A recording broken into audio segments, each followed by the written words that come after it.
Assalamualaikum warahmatullahi wabarakatuh. Waalaikumsalam warahmatullahi wabarakatuh. Selamat pagi anak-anak. Pagi Bu.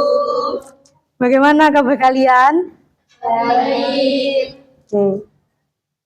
Sebelum kita masuk ke materi, Ibu mohon ada yang memimpin doa, salah satu dari kalian. Baik Bu. Silakan Mbak Desi. Baik, sebelum memulai pembelajaran hari ini, alangkah baiknya kita berdoa dimulai. Berdoa selesai. Sebelum masuk ke materi, Ibu presentasi dulu, ada yang nggak masuk hari ini? Masuk semua. Oke. Materi hari ini kita masuk ke materi pemanfaatan sumber daya alam. Ada yang tahu nggak sumber daya alam itu apa?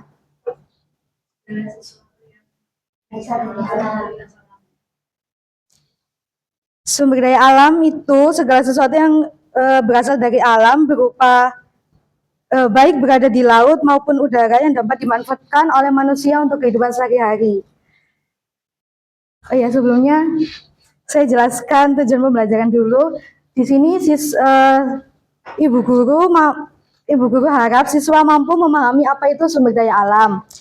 Lalu siswa juga mampu mengidentifikasi potensi sumber daya alam yang ada di sekitar dan siswa mampu memahami jenis-jenis dan cara melestarikan sumber daya alam.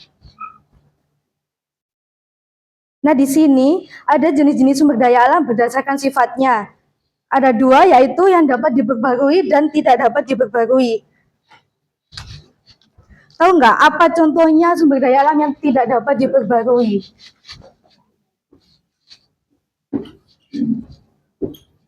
Iya.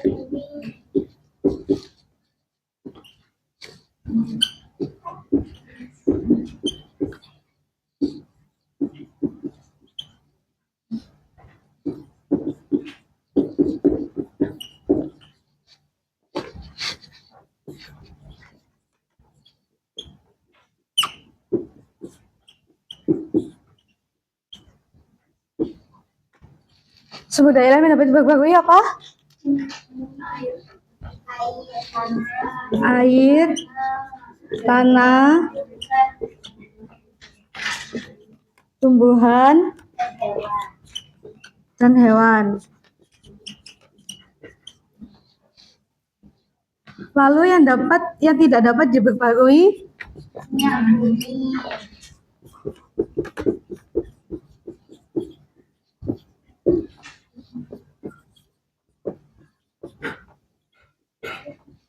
Minyak bumi, lalu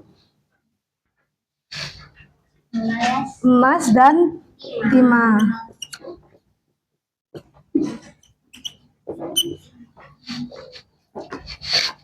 Selanjutnya, jenis-jenis sumber daya alam berdasarkan jenisnya juga ada dua, yaitu sumber daya alam hayati dan non-hayati. Ada yang tahu nggak contohnya sumber daya alam hayati dan non-hayati? Apa? Kalau hayati itu seperti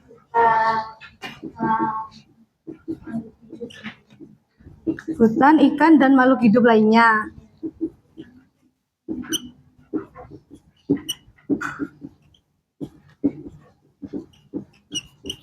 Lalu non-hayati? Sinar matahari, lalu dan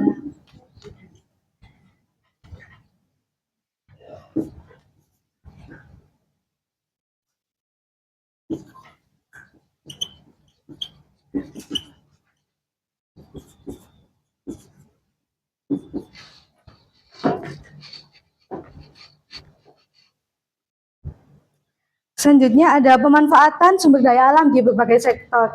Yang pertama ini ada di sektor pertanian. Tahu nggak tanah itu gunanya apa untuk di sektor pertanian? Untuk menanam. Lalu ada cahaya matahari juga itu untuk membantu proses fotosintesis. Dan yang ketiga ada juga air yang digunakan untuk irigasi atau pengairan sawah. Yang kedua ada di sektor kehutanan. Hutan menghasilkan apa sih kalau kalian tahu?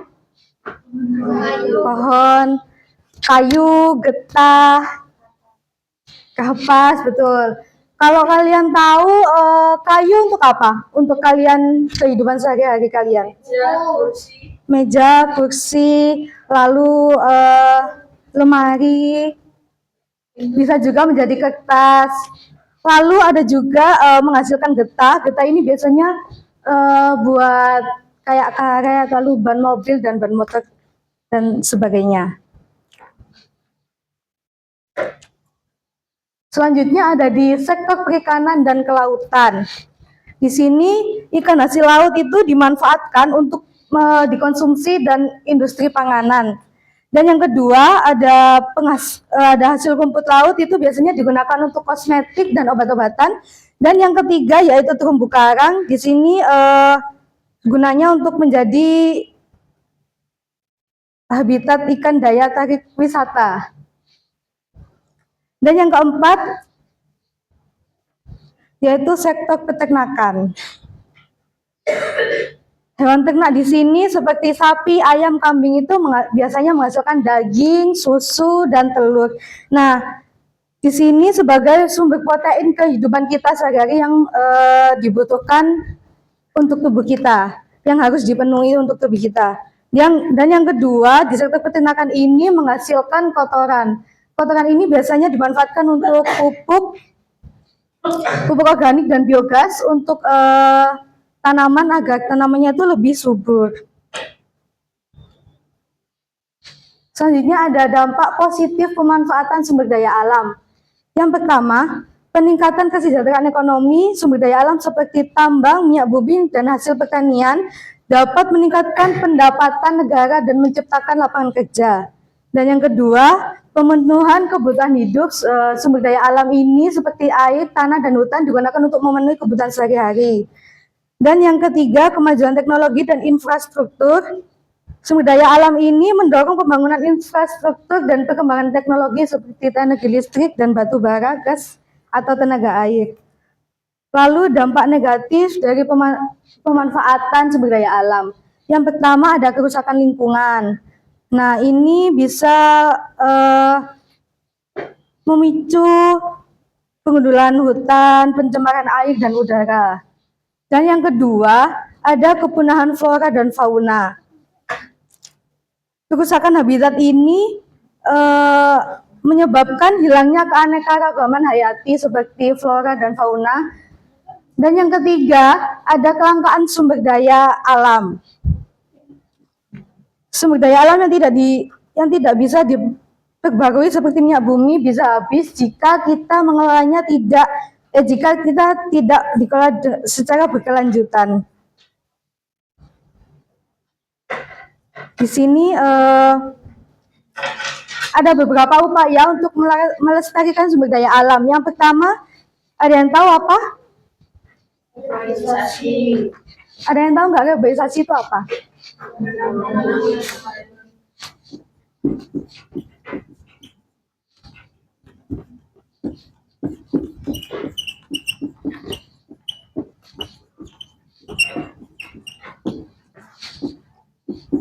Reboisasi, setelah itu ada yang tahu lagi?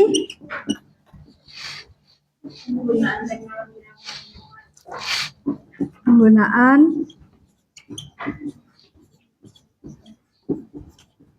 teknologi ramah lingkungan. Dan yang ketiga ada penggunaan ulang barang bekas.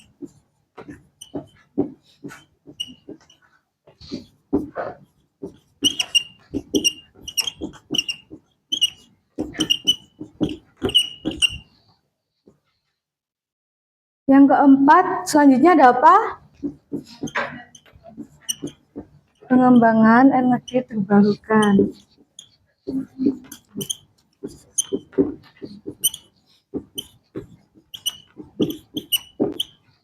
Dan yang terakhir ada penangkapan ikan dan hewan secara bijak.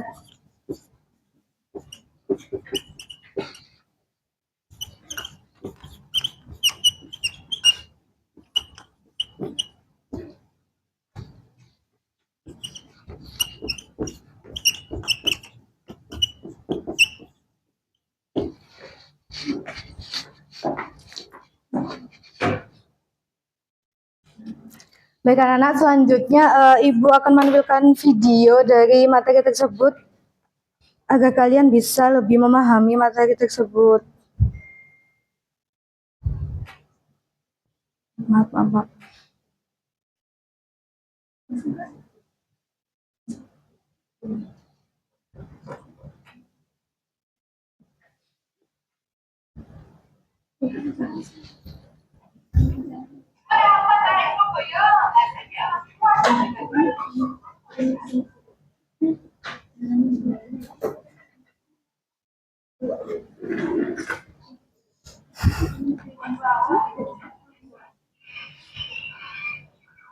Mengeksplorasi sumber daya alam dan pemanfaatan. Sumber daya alam adalah segala sesuatu yang berasal dari alam dan dapat dimanfaatkan oleh manusia untuk memenuhi kebutuhan hidupnya. Sumber daya alam mencakup bahan-bahan yang ditemukan di alam seperti air, udara, tanah, tumbuhan, hewan, mineral, energi, dan lainnya. Berdasarkan sifatnya, sumber daya alam terbagi menjadi dua jenis, yaitu sumber daya alam yang dapat diperbarui. Sumber daya alam ini adalah sumber daya yang dapat terus tersedia jika dikelola dengan baik karena alam memiliki kemampuan untuk memulihkannya, seperti air, udara, tanah, hutan, dan energi matahari. Sumber daya alam yang tidak dapat diperbarui. Sumber daya yang terbatas jumlahnya di alam dan memerlukan waktu yang sangat lama untuk terbentuk, seperti bahan tambang yaitu minyak bumi, gas alam, batu bara, dan mineral seperti emas, tembaga, timah. Apa saja sumber daya alam di Indonesia? Yang pertama adalah hutan. Indonesia memiliki luas hutan tropis terbesar ketiga di dunia setelah Brasil dan Republik Demokratik Kongo dengan luas sekitar 125,9 juta hektar pada tahun 2020. Hutan-hutan ini tersebar di pulau-pulau besar seperti Sumatera, Kalimantan, Sulawesi, dan Papua. Hutan Indonesia sangat kaya akan keanekaragaman hayati dan memiliki dari 40.000 spesies tumbuhan, 1.600 spesies burung, dan ribuan spesies mamalia, reptil, dan amfibi. Secara ekologis, hutan berfungsi sebagai paru-paru dunia, menyerap karbon dioksida dan menghasilkan oksigen. Hutan tropis Indonesia menyerap sekitar 1,5 miliar ton karbon setiap tahunnya, membantu mengurangi efek perubahan iklim. Secara ekonomis, hutan menghasilkan berbagai produk seperti kayu, rotan, daman, karet, dan bahan baku obat-obatan. Industri perkayuan menyumbang sekitar 8,2 miliar US dollar bagi ekonomi Indonesia pada 2019. Selain itu, hutan juga mendukung sektor ekowisata seperti Taman Nasional Gunung Leuser di Sumatera. Secara sosial dan budaya, hutan menjadi rumah bagi masyarakat adat yang sangat bergantung pada hutan untuk makanan, tempat tinggal, dan obat-obatan. Banyak suku adat yang tinggal di sekitar hutan Kalimantan dan Papua memanfaatkan hutan secara lestari. Ancaman terhadap hutan, Indonesia mengalami laju deforestasi yang tinggi. Data menunjukkan bahwa antara 2001 hingga 2020, Indonesia kehilangan sekitar 24 juta hektar tutupan pohon. Penyebab utamanya adalah penebangan liar, ekspansi perkebunan kelapa sawit, dan kebakaran hutan. Sumber daya alam yang kedua adalah tambang. Indonesia kaya akan sumber daya tambang. Beberapa tambang utama Indonesia mencakup minyak bumi dan gas alam. Indonesia merupakan salah satu produsen utama minyak bumi dan gas alam di Asia Tenggara. Cadangan minyak bumi Indonesia mencapai 3,2 miliar barel Pada 2021, sementara cadangan gas alam diperkirakan sekitar 135 triliun kaki kubik. Sektor minyak dan gas menyumbang sekitar 9% dari pendapatan domestik bruto Indonesia pada tahun 2020. Batu bara. Indonesia adalah eksportir batu bara terbesar di dunia dengan produksi mencapai 563 juta ton pada 2020, di mana lebih dari 75% dari produksinya diekspor. Sebagian besar batu bara digunakan untuk pembangkit listrik di dalam dan luar negeri. Mineral lainnya, Indonesia juga memiliki tambang emas, tembaga, nikel, dan timah. Tambang Transfer di Papua merupakan salah satu tambang tembaga dan emas terbesar di dunia. Pada 2019, produksi emas Indonesia mencapai 130 ton, menjadikannya salah satu produsen emas terbesar di dunia. Tambang nikel di Sulawesi dan Maluku menjadi sumber penting untuk produksi baterai kendaraan listrik yang sangat dibutuhkan dalam transisi energi global. Dampak dan tantangan. Sektor tambang berkontribusi signifikan terhadap ekonomi nasional, tetapi juga membawa dampak negatif bagi lingkungan. Aktivitas tambang dapat menyebabkan deforestasi, pencemaran air, dan tanah. Selain itu, konflik sosial seringkali muncul di daerah-daerah tambang, terutama terkait dengan hak-hak masyarakat lokal dan adat. Kemaritiman. Dengan garis pantai sepanjang 95.181 km, Indonesia merupakan negara kepulauan terbesar di dunia yang terdiri dari lebih dari 17.000 pulau. Lautan Indonesia mencakup zona ekonomi eksklusif ZII seluas 6,4 juta kilometer persegi, menjadikan sektor kemaritiman sebagai salah satu kekayaan utama negara. Potensi kemaritiman. Perikanan. Indonesia adalah salah satu negara penghasil perikanan terbesar di dunia.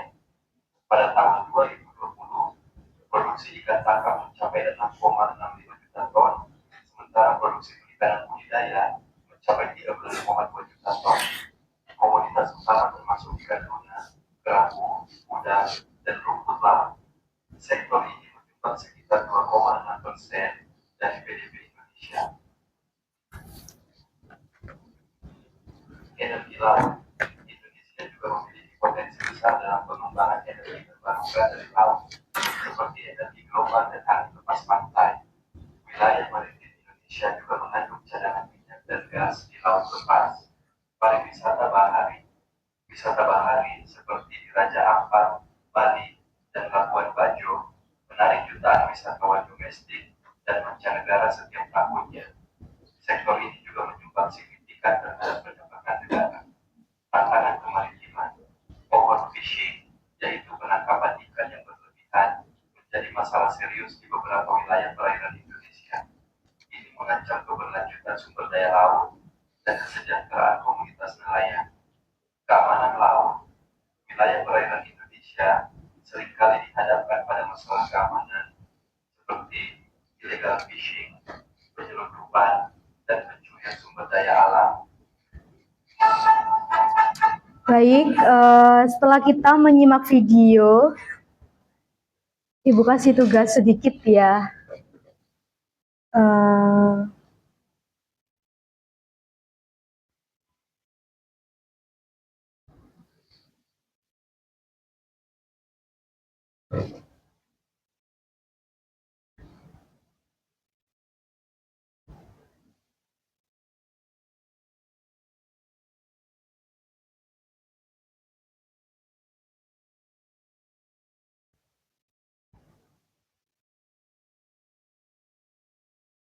Kalian bisa scan kode ini.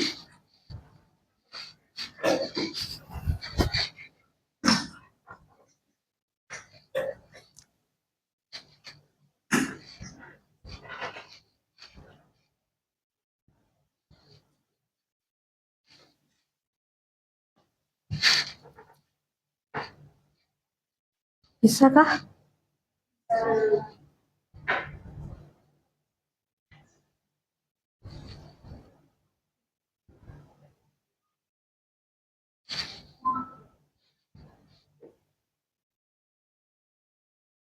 Salah.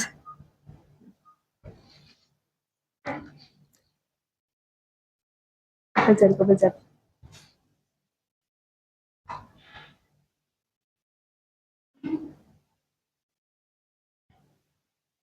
Kita lanjutkan game dong. Kok mulai? Salah.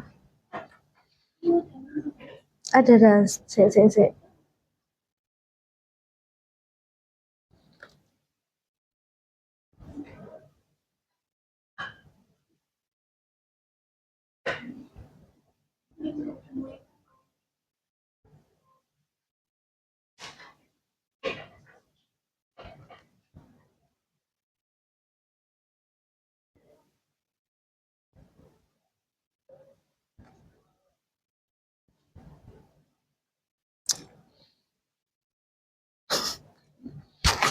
Ben.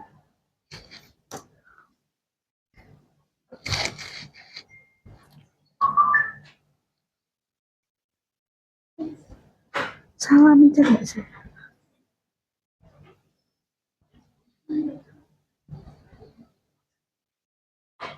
Sumpah. Kok gini ya?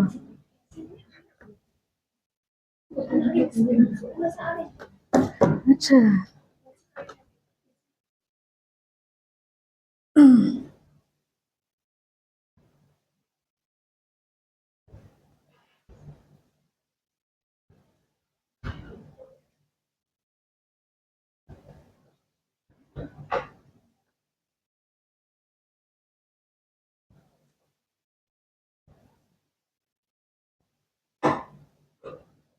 Gak iso anjay.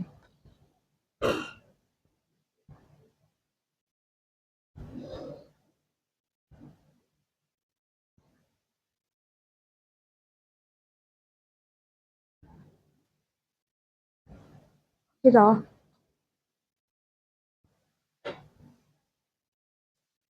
Kok bodoh aja? Ini loh.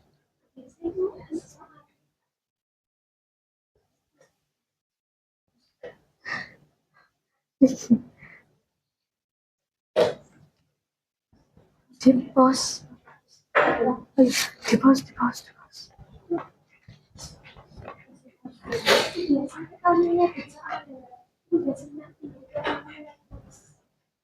Iya, Cak.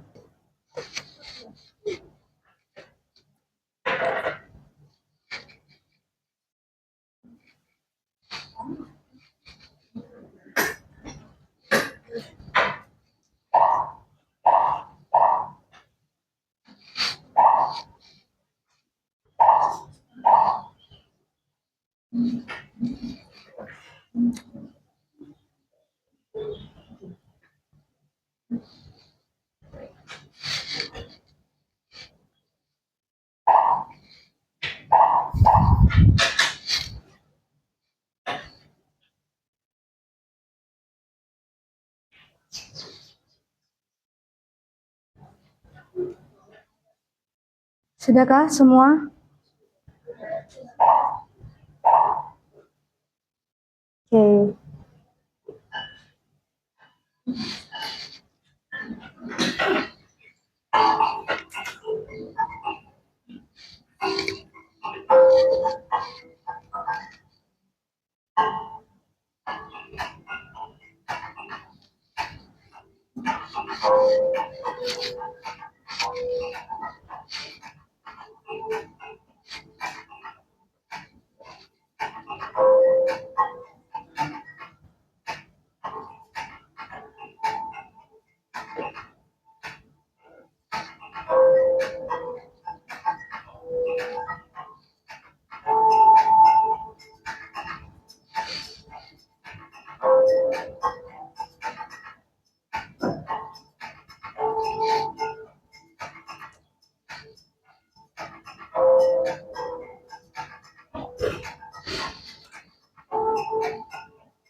Sudah semua?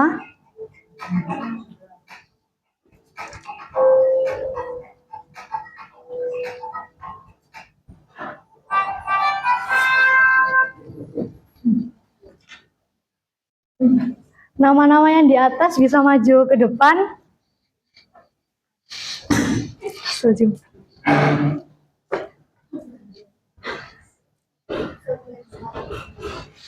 Karisma, Anjay. Octavia dan Resi. Oke. Iya. Jadi kan kalian menang ya? Ya. Kalian bisa pilih hadiah buat kalian. Aku mau ini boleh. Boleh. Oke. Tepuk tangan. Bisa duduk. Terima kasih. Baik anak-anak, pembelajaran hari ini kita Ibu tutup. Sekian, terima kasih. Wassalamualaikum warahmatullahi wabarakatuh.